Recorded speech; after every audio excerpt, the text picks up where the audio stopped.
presidente, senhores vereadores, população que nos acompanha aqui no plenário do nosso parlamento e também pelos veículos de comunicação.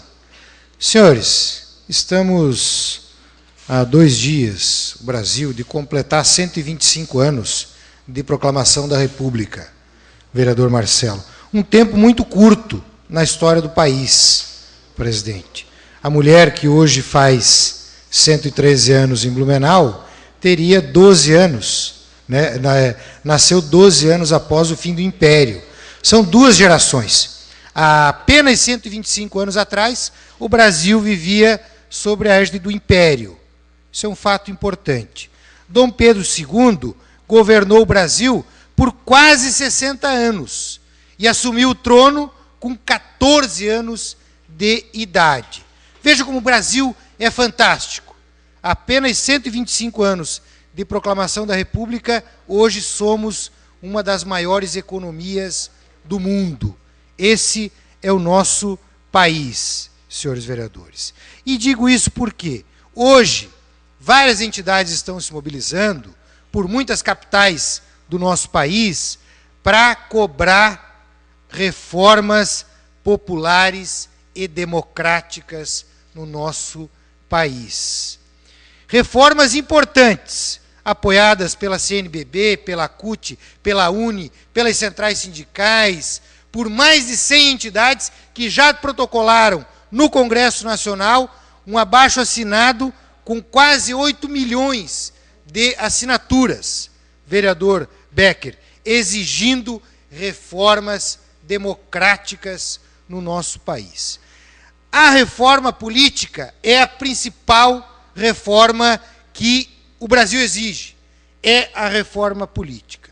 Como se faz uma reforma política sem cercear o direito das minorias? Como se faz uma reforma política implementando uma cláusula de barreira, mas que garanta que os partidos verdadeiramente ideológicos e não legendas de aluguel não acabe sofrendo com ela? São temas importantes para a nação. Como se faz uma reforma política para acabar com o financiamento privado de campanha, o verdadeiro embrião de todo o esquema de corrupção na administração pública? É o financiamento das campanhas eleitorais. Esse é um tema que o Brasil não pode fugir à luta. E por que o governo federal tem tanta dificuldade em fazer uma reforma política? Porque a maioria dos congressistas estão lá beneficiados pelo sistema, beneficiados por esse sistema velho, corrompido, atrasado e que estimula o desvirtuamento ético e moral, senhores. Outro tema importante, Celso, democratizar os meios de comunicação. Quando nós falamos em democratizar os meios de comunicação, não estamos falando em cercear a liberdade de imprensa. Jamais.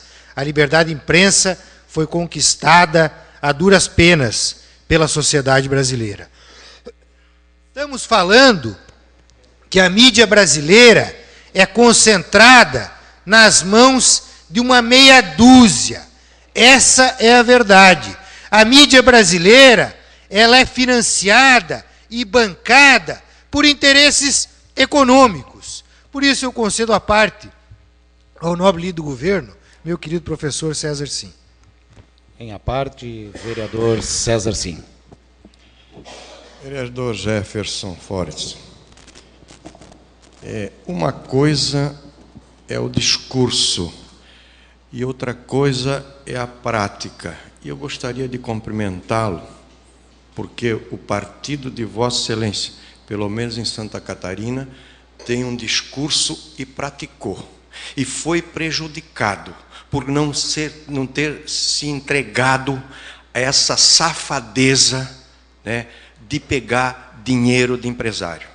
E outros partidos que elegeram um monte de gente, pegaram dinheiro aos montes. Então o discurso de Vossa Excelência é legítimo. O discurso de Vossa Excelência une-se à prática que o partido de Vossa Excelência, pelo menos em Santa Catarina, fez isso nessa eleição. E foi prejudicado, muito prejudicado, repito, porque não sucumbiu ao dinheiro dos empresários. Diferentemente de outros partidos, que fizeram a maioria da nossa Assembleia Legislativa com o dinheiro do empresário. E quem dá dinheiro não dá à toa, dá dinheiro porque quer retorno. Parabéns a Vossa Excelência e parabéns ao partido de Vossa Excelência pela atitude que tomou aqui em Santa Catarina. Vereador Jefferson, 1 minuto e meio para a sua conclusão. Obrigado, presidente. Professor César, muito obrigado. E realmente essa é uma questão, né? Se paga um preço. Existe um jogo estabelecido na política. E por que eu digo isso? Eu digo isso com muita coragem aqui, quando a gente ouve nas rádios, no Jornal de Santa Catarina, meia dúzia de jornalista boca alugada que tem por aí, que não se beneficia dos recursos da Câmara de Vereadores, porque se beneficiasse estava elogiando. Eu digo isso com muita coragem. Eu acho que tem que se ter coragem na política. Tem que se ter coragem para assumir os posicionamentos. E a verdade é que a imprensa ela é paga. A maior parte dela. As verbas de publicidade estão aí para comprar matérias. As verbas de publicidade estão aí para garantir que se fale bem ou para que se fale mal. Essa é a verdade. Por isso eu tenho um posicionamento claro e não tenho medo de assumir a questão do aumento favorável. Sou favorável ao aumento do número de vereadores e tenho milhares de argumentos aqui. Milhares. Argumentos do fortalecimento da representação popular, da diminuição da influência do poder econômico, da diminuição do controle do executivo sobre o legislativo. E quem quiser debater, estou à disposição, sem nenhum problema. Agora, eu acho que o Brasil necessita dessas reformas. Senão, a política, que tanto contribui para melhorar a vida do povo, acaba sofrendo nas palavras de meia dúzia de boca alugada, senhores vereadores. Obrigado.